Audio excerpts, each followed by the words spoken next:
ini maksudnya bukan Sunan Wali Songo ya, tapi apa namanya sultan baik di Yogyakarta ataupun di Solo, di Surakarta.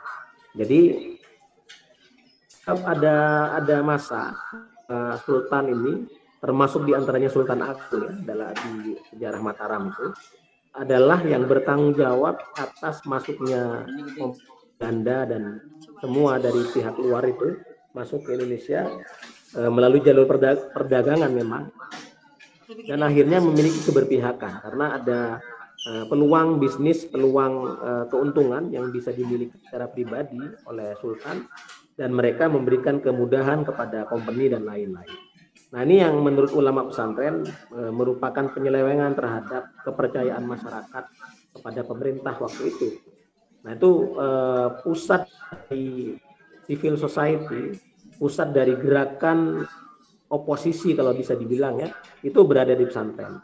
Nah, termasuk ketika siapa itu Pangeran Trunojoyo ya, dari Madura itu melakukan perlawanan pemberontakan terhadap kekuasaan di Solo, dan ada beberapa peristiwa yang lain-lain. Nah, ini civil society itu bukan hanya menjadi kekuatan tandingan bagi kekuatan kerajaan waktu itu, tapi juga merupakan konsolidasi keilmuan. Kesempatan rakyat-rakyat yang tidak terlibat dalam kekuasaan itu semakin menguatkan kompetensi keilmuan mereka, baik dalam ilmu agama ataupun ilmu-ilmu sosial kemasyarakatan di pesantren. Nah, dan itu terus berkembang sampai di era perjuangan kemerdekaan yang saya tulis di sini, bahwa Tan Malaka, tokoh perjuangan kemerdekaan di balik layar gitu, mungkin semuanya sudah tahu Tan Malaka. Tan Malaka ini sowan juga, atau bahasanya jejer pandito gitu, kepada Kiai Hasyim Asy'ari. Kemudian begitu juga Panglima Sudirman ketika akan melakukan pergerakan selalu kepada Kiai Wahid Hasyim. Belum lagi Kiai Mullah dan para kiai-kiai yang lain.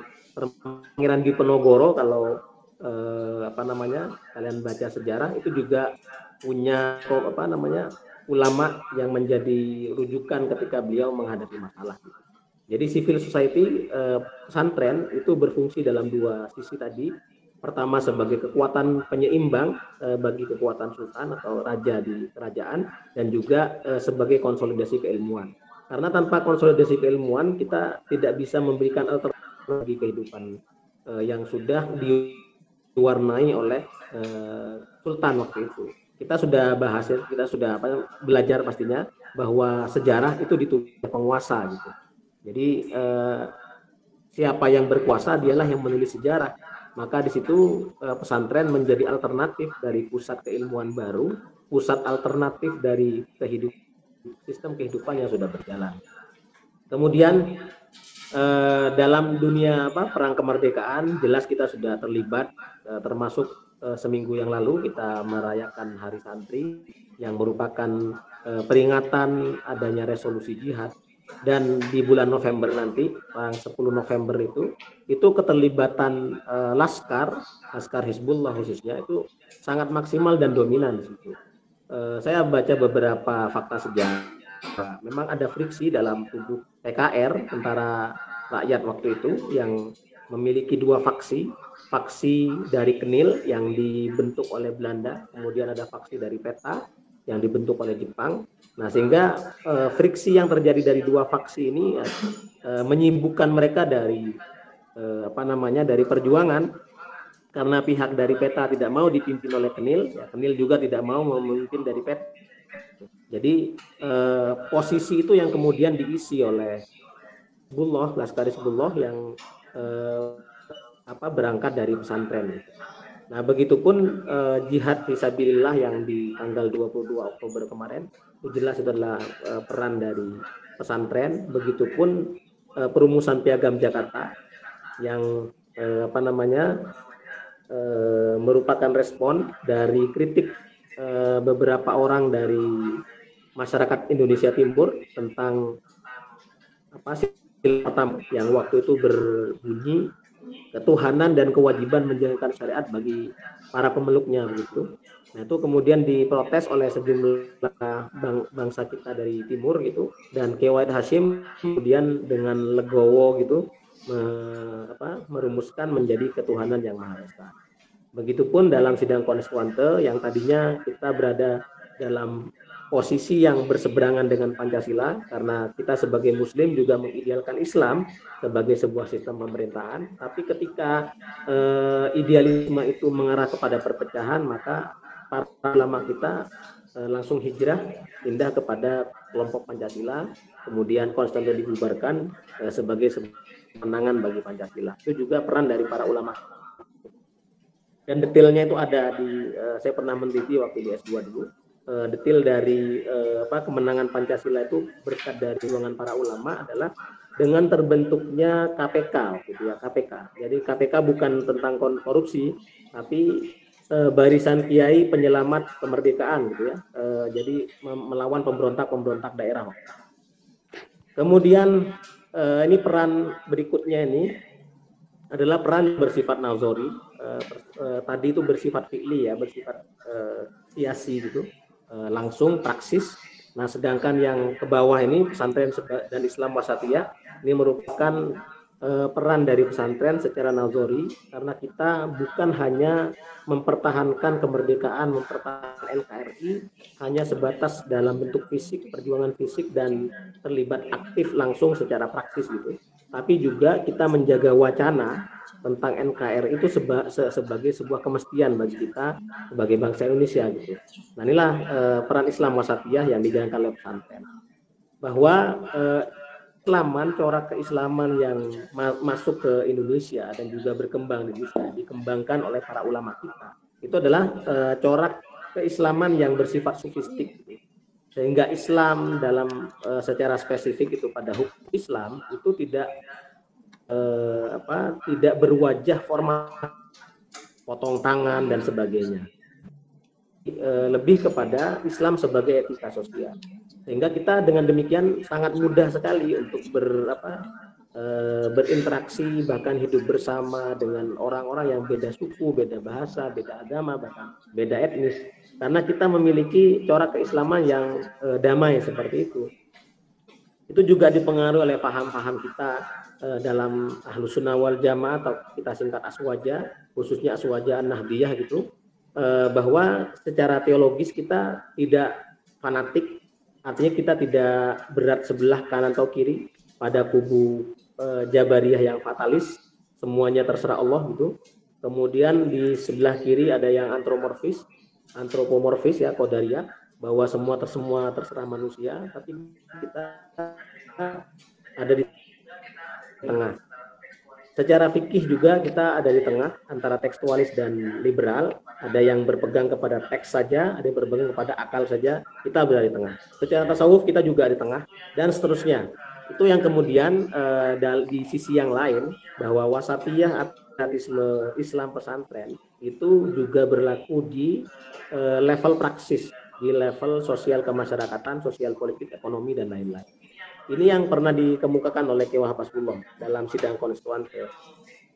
Beliau mengutip kebijakan Sunan Kalijogo tentang tata kota, bahwa kota itu pasti ada alun-alun gitu. Alun-alun merupakan simbol dari kekuatan rakyat, itu merupakan pusat dari keran negara, ada di alun-alun itu.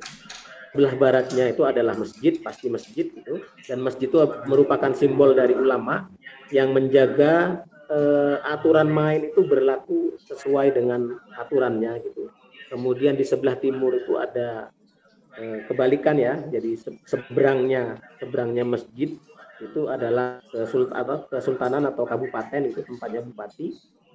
Kemudian sebelah kanannya itu adalah rumah sakit dan sebelah kirinya adalah penjara. Ini sudah ditata demikian lupa oleh para ulama waktu itu, yang menekankan pada persatuan atau menyatunya logika rakyat, pemimpin dan ulama. Jadi ulama, umaro dan rakyat itu merupakan satu kesatuan yang tidak bisa dipisahkan. Ulama menjaga aturan main, kemudian pemerintah menjalankan fungsinya, dan rakyat adalah yang mengawasi. Nah, jadi semua sistem ekonomi politik di Indonesia juga diatur dalam wasatiyahnya pesantren itu. Gitu ya. Kemudian di zaman sekarang, ini sudah zaman sekarang ini, wacana pesantren tidak lagi seperti periode dari abad 16 atau 17 sampai abad 19. Di abad 20, khususnya pertengahan awal abad 21, kita sudah bertemu dengan model-model pesantren yang sudah eksklusif gitu. Sudah ada bangunan-bangunan besar yang mengelilingi pesantren sehingga santri tidak lagi menyatu dengan kehidupan masyarakat sekitar gitu. Tapi fokusnya tetap kepada kutub mu'tabaroh. Kutub mu'tabar itu artinya kitab-kitab yang menjadi rujukan dan memiliki otentisitas, memiliki ketersambungan dari level para pengarang kitabnya. Jadi kitab ini bukan hanya sebatas opini dari seorang penulis, tapi juga memiliki kesinambungan keilmuan pengarang sampai ke Rasulullah. Begitupun antara kiai, antara santri, kiai, kemudian dengan pengarang kitab itu, kemudian sampai ke Rasulullah. Jadi otentisitas keislaman Ahlussunnah wal Jamaah itu yang dijaga dalam kajian kutub mu'tabaroh.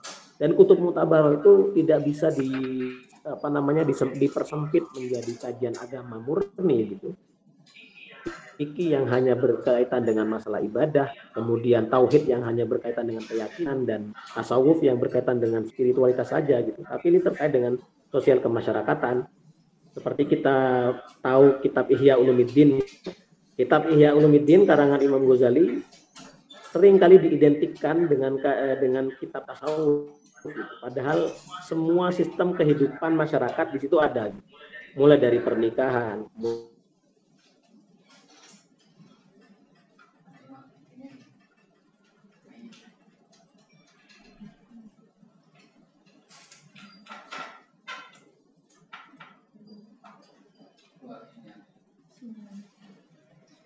panas, keluar sinyalnya panas.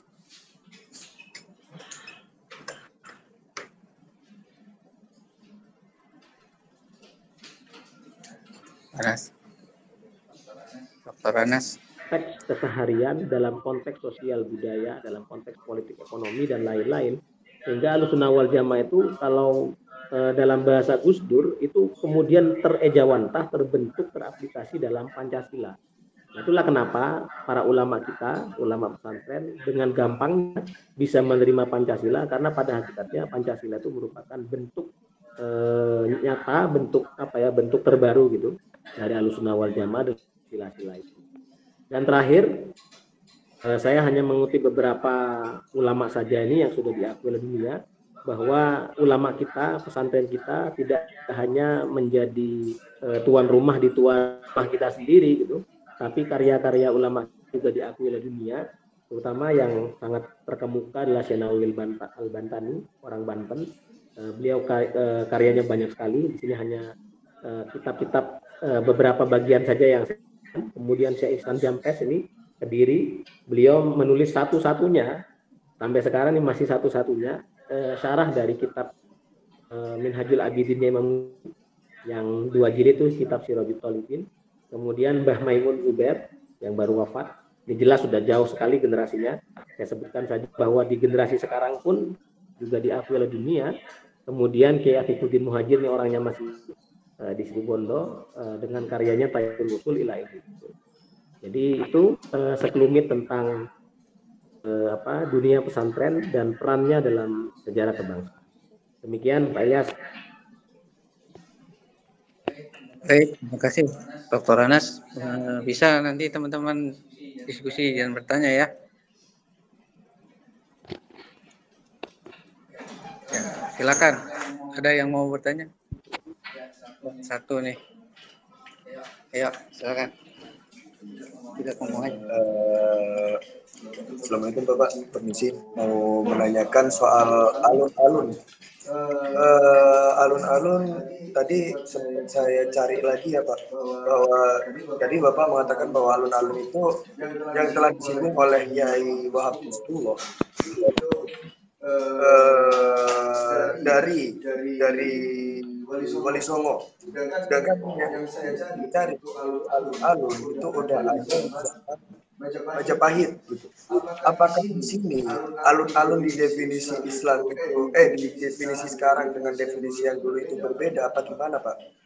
Kan Majapahit dan dan Wali Songo itu kan berbeda gitu dari yang Wali Songo itu yang Islamis, sedangkan yang kerajaan Majapahit itu berarti Hindu gitu. Dan di situ pun juga ada keterangan bahwa alun-alun itu sendiri itu udah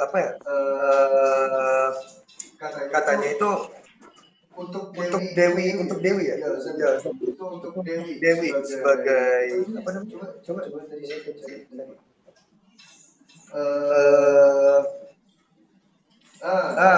sebuah lapangan yang disebut tanah sakral yang berbentuk persegi empat dan dikenal oleh masyarakat setempat dan alun. Apakah berbeda di sini? Alun-alun yang didefinisikan itu Wali Songo dan orang-orang itu apakah berbeda atau sama aja gitu? Itu saja sih Pak. Baik, silakan Pak Dr. Anas dijawab. Langsung ya, baik. Memang benar bahwa alun-alun memang sudah ada di masa-masa sebelumnya, di masa Majapahit sebelumnya gitu ya. Cuma pesan memberikan versi baru atau istilahnya itu merefungsionalisasi gitu dari peran alun-alun. Jadi ada tulisan Gus Dur terkait tentang alun-alun ini bahwa alun-alun di masa pra pesantren, ini saya bahasakan pesantren aja, masa pra Islam gitu, pra Demak gitu, berfungsi sebagai tempat untuk menampilkan orang-orang yang tidak patuh kepada raja. Jadi kalau kita nonton film-film sunan-sunan gitu ya, ada film-film sunan gitu, biasanya itu satu tempat berkumpulnya rakyat yang sedang dihukum, kemudian dia dikerangkeng, kemudian dijemur, kemudian disiksa dan seterusnya gitu. Dan juga sebagai tempat berkumpulnya rakyat yang sedang demo gitu bahasanya ya, ngeluh dan terhadap pemerintah. Ya kalau peran sebagai apa istilahnya ya, public sphere gitu ya, pusat kekuatan rakyat gitu, itu sudah berlaku di zaman-zaman sebelumnya, tapi lebih banyak didominasi oleh peran negara yang memberikan hukuman kepada rakyat yang tidak patuh. Nah, di pesantren alun-alun itu dan versinya Sunan Kalijogo itu dijadikan sebagai tadi simbol penyatuan antara pemerintah, kemudian pemerintah di satu sisi, kemudian ulama sebagai pengawasnya dan rakyat sebagai orang yang memiliki kedaulatan. Bukan berarti bahwa alun-alun itu belum ada sebelumnya, tapi sudah direfungsionalisasi itu oleh Sunan Kalijogo dan para wali waktu itu untuk kehidupan berikutnya. Nah, sekalipun dengan pengaruh kolonial dan lain-lain itu ada pergeseran lagi. Itu aja Pak Ilyas. Nah, baik, ada lagi yang perempuan, silakan langsung ngomong aja. Sebelumnya ingin bertanya, saya Tasbih saya ingin bertanya di PPT yang sudah Bapak jelaskan tadi itu kan banyak kontribusi pesantren dalam kemerdekaan. Mengapa pada zaman sekarang ini itu kontribusi tersebut kurang terekspos, terpublikasi? Ya, silakan.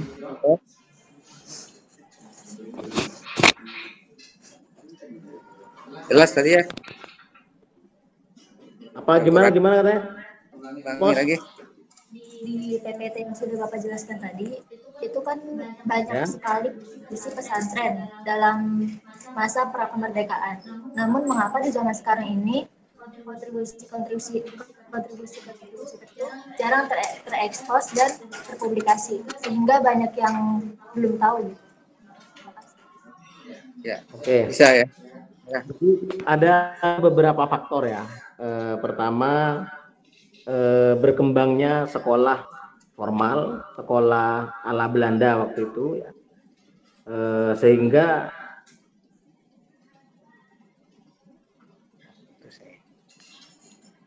putus Pak Dokter. Diulangi lagi Pak Dok. Diulangi lagi. Ada pengaruh dari perkembangan pendidikan formal, pendidikan ala Belanda, sehingga ada pergeseran kepercayaan bahwa orang terdidik itu adalah orang yang belajar secara, sedangkan kelompok pesan adalah orang-orang yang kolot, orang-orang tradisional yang tidak mengerti tentang modernisasi. Dan ini kegelisahan semacam ini sempat terwujud tahun 1952. Para ulama disingkirkan dari partai, waktu itu adalah partainya Masyumi, dikeluarkan karena menurut orang-orang terdidik yang lulusan dari sekolah formal dan khususnya dari Belanda, mereka adalah orang-orang yang tidak mengerti politik dan tidak mengerti dunia modern, sehingga peran ulama pesantren dikesampingkan oleh orang-orang di zaman itu.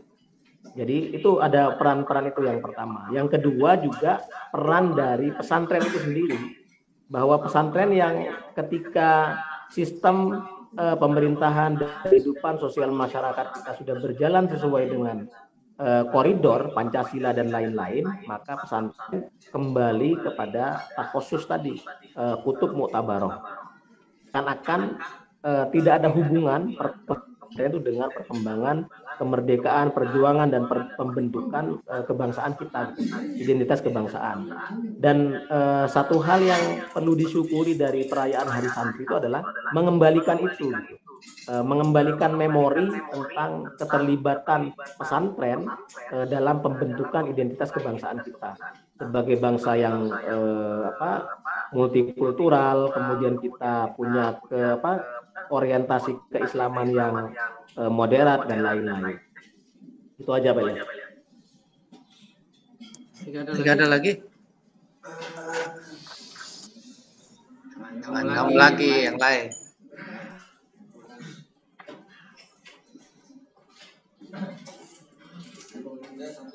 Satu lagi nih Pak Nes. Ya, silakan.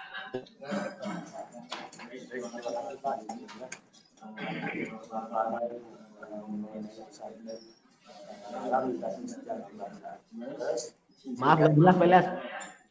Ya. Nggak jelas. Ya. Sebelumnya terima kasih Pak atas pemaparan PPT-nya mengenai pesantren dan sejarah kebangsaan. Pertanyaan dari saya sebenarnya lumayan cukup singkat. Saya cuma minta untuk menjelaskan tentang apa sih perbedaan antara santri, kiai dengan abang.